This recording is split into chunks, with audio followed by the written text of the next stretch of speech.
A few reminders before we start the program. Please keep your cellular phones on silent mode. Please refrain from roaming around, especially when the President has arrived.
Ladies and gentlemen, the President of the Republic of the Philippines, His Excellency Ferdinand R. Marcos Jr.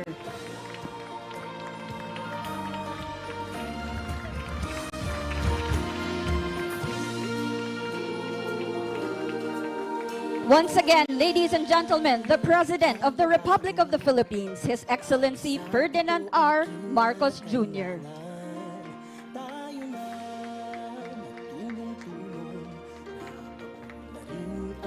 You may now be seated.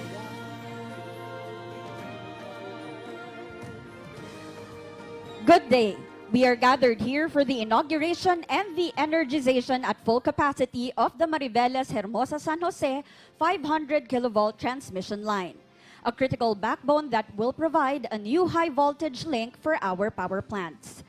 To give his welcome remarks, may we call on National Grid Corporation of the Philippines Chief Technical Officer, Mr. Rico Vega.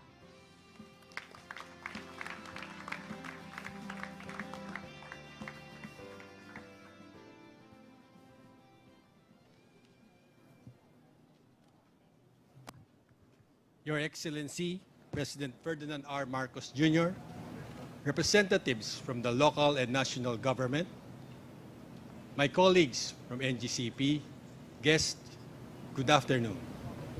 It is our pride to welcome all of you in the inauguration of the Hermosa-San Jose 500 kV transmission line, a product of collaboration and unwavering commitment of all involved.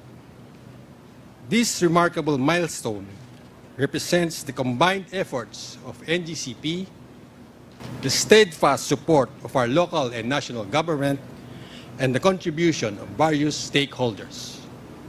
It is through this teamwork that we have been able to realize a project of such significant scale and impact. Under the leadership of President Marcos, we are inspired to deliver infrastructure projects that bring tangible benefits to the Filipino people. Mr. President, your vision and dedication to improving our nation's infrastructure is pivotal into bringing these projects to fruition. We are proud to say that the Hermosa-San Jose transmission line is just one of the many big-ticket projects in our roadmap to provide the best power transmission services for our country. With the continued support of our government and the hard work of our dedicated team, we will strive to achieve even greater milestones. Thank you and congratulations to everyone who has been part of this achievement.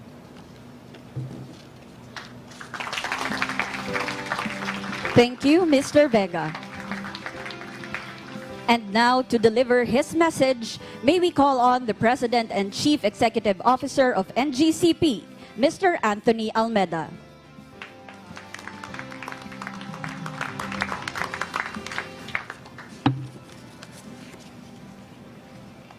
Your Excellency, President Ferdinand R. Marcos Jr., the local and national government, my colleagues at NGCP, distinguished guests, good afternoon. It is a great honor to inaugurate new and fully completed and energized Hermosa-San Jose transmission line project.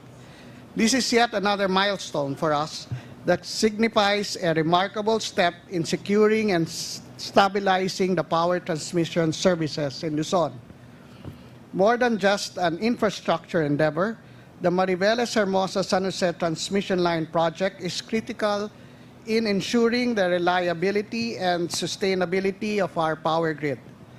This backbone project provides a new high voltage link capable of transmitting a total of 8,000 megawatts of power from power plants in Bataan and in Zambales.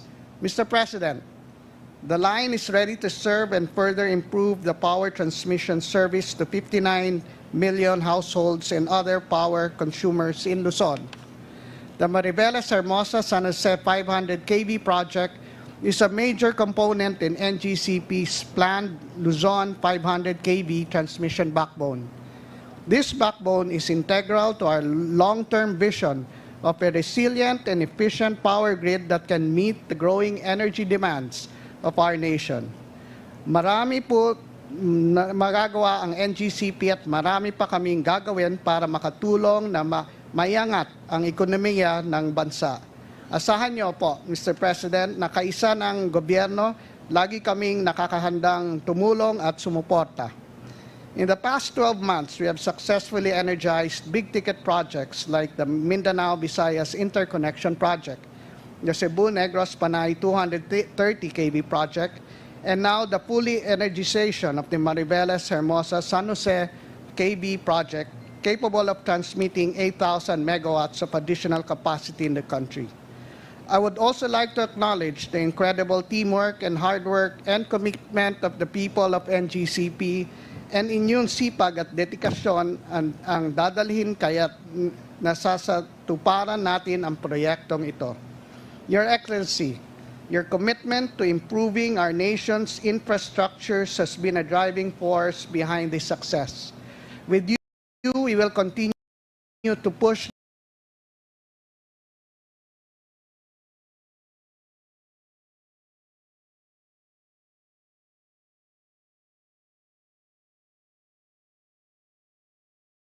one who has been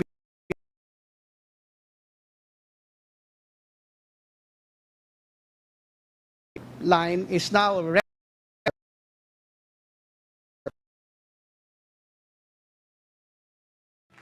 At this point, may we invite you to please focus your attention on the screen for an audiovisual presentation on the Mariveles Hermosa-San Jose 500 kilovolt project.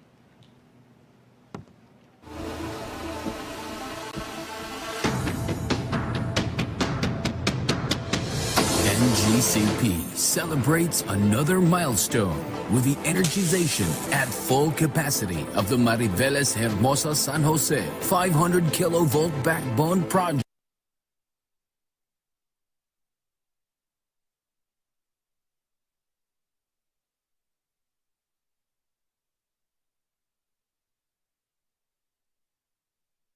In June 2024.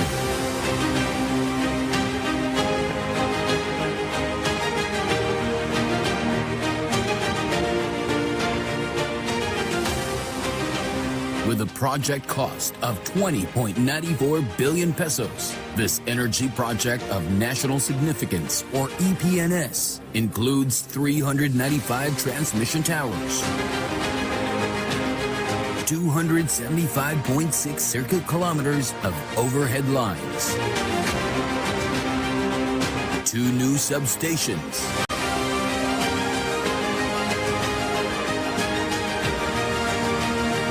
and 2,000 megavolt amperes of substation capacity.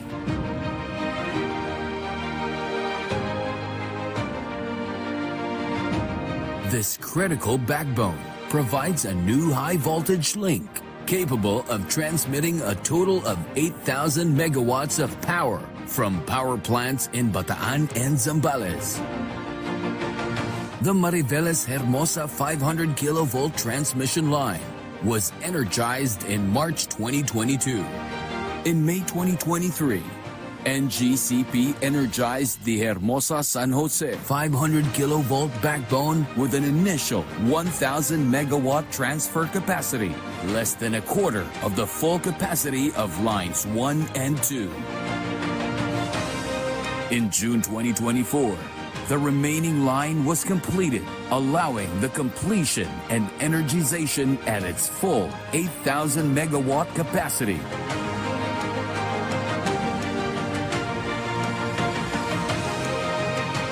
The facility will improve further power transmission services to 59 million households and other power consumers in Luzon.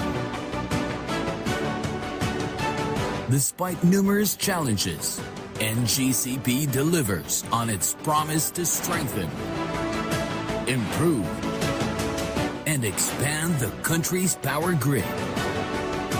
In January 2024, the Mindanao-Visayas interconnection was energized at full capacity. In April 2024, the Cebu-Negros Panay 230 kilovolt backbone was completed and fully energized.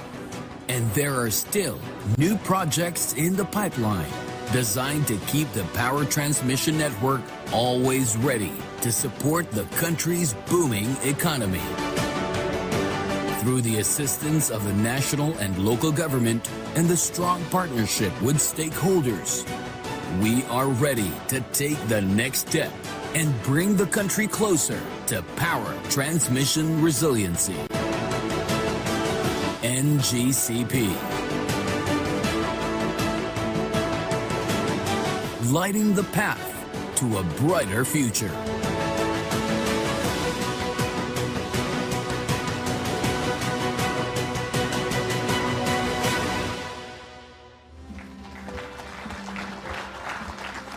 At this juncture, to introduce our guest of honor and distinguished speaker, may we call on Special Assistant to the President, Antonio Lagdameo Jr. Ladies and gentlemen, the President of the Republic of the Philippines, His Excellency Ferdinand R. Marcos Jr.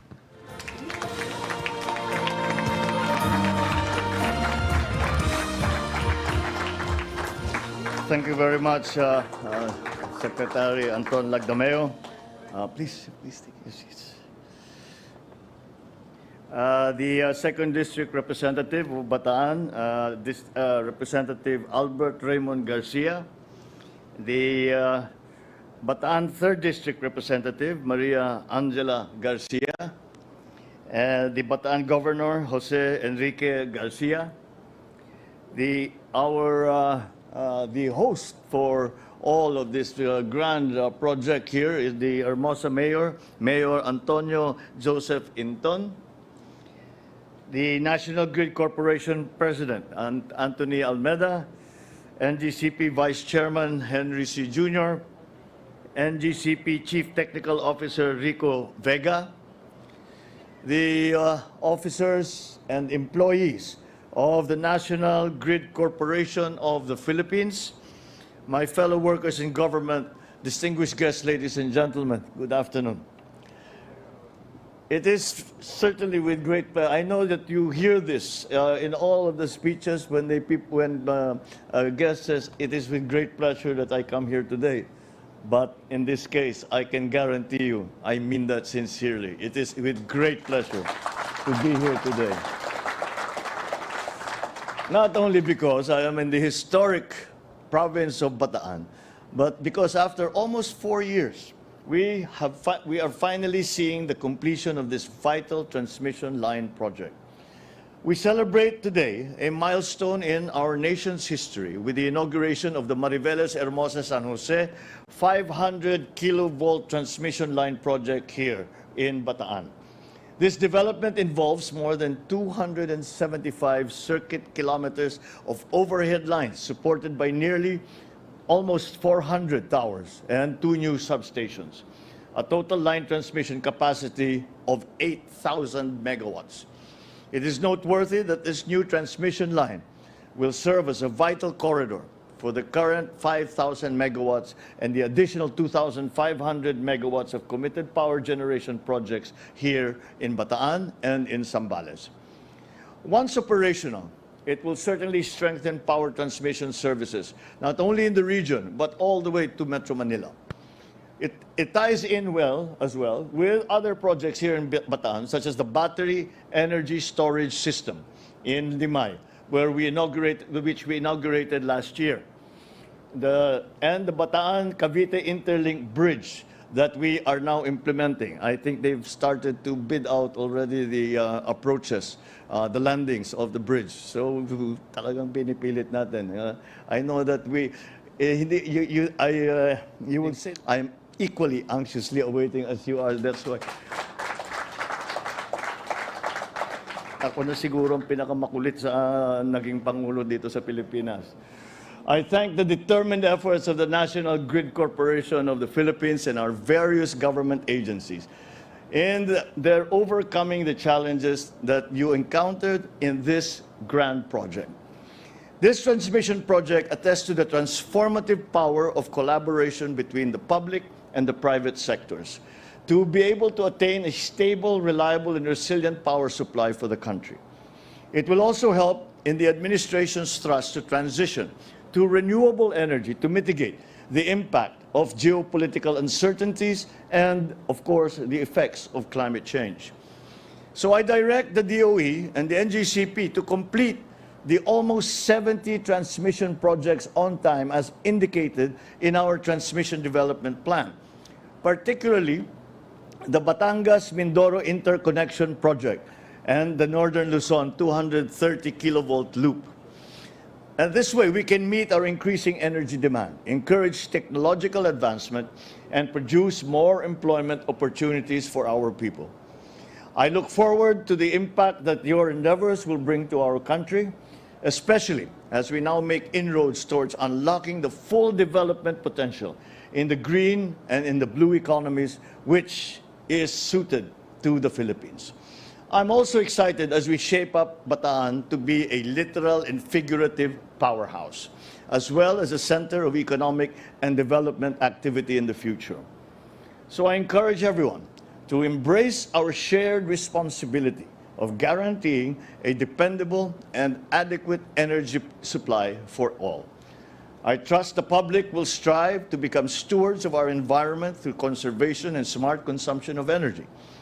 With our synergized efforts, pushing our national development forward, we can build greener and more sustainable cities and achieve total electrification for the entire country.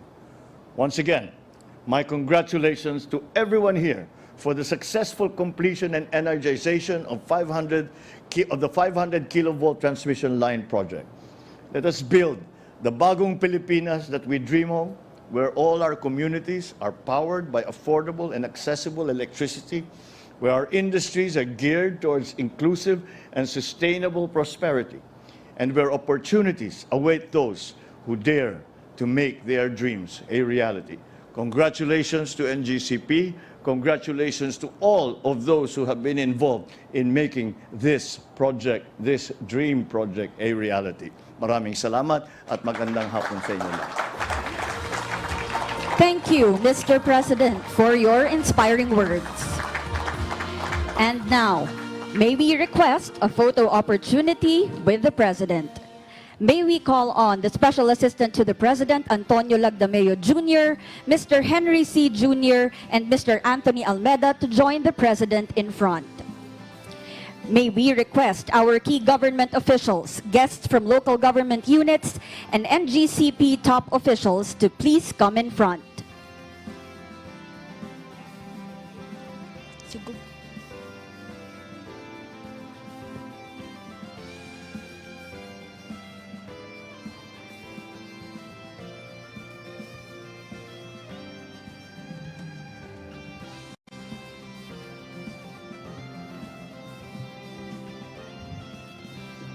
NGCP project team, please get ready.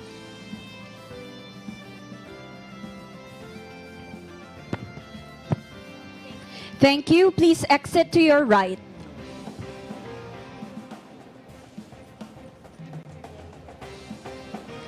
Now may we invite the NGCP project team to join the President.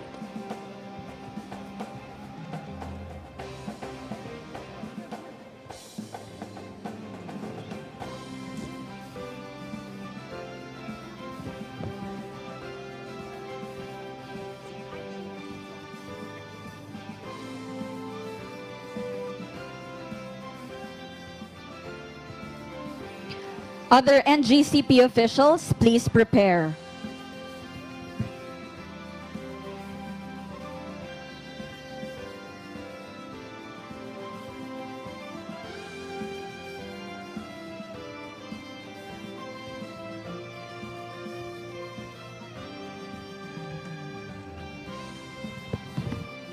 Thank you. Please exit to your right.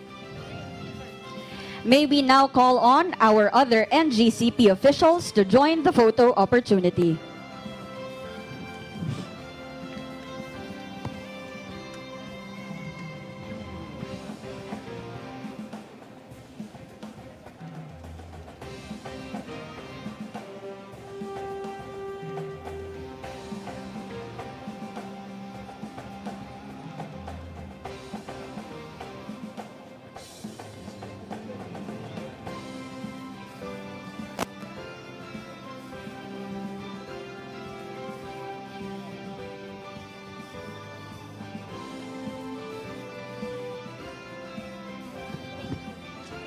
Thank you. Please exit to your right. That concludes our photo opportunity, and that ends our program. Once again, ladies and gentlemen, the President of the Republic of the Philippines, His Excellency Ferdinand R. Marcos Jr.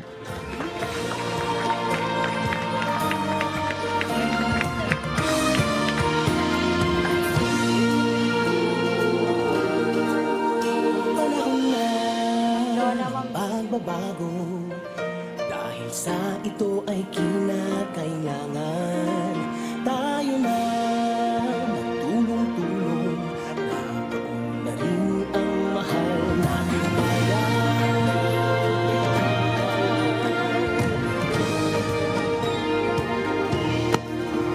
Panahon na magbabago at ayos ang mga dapat ayusin.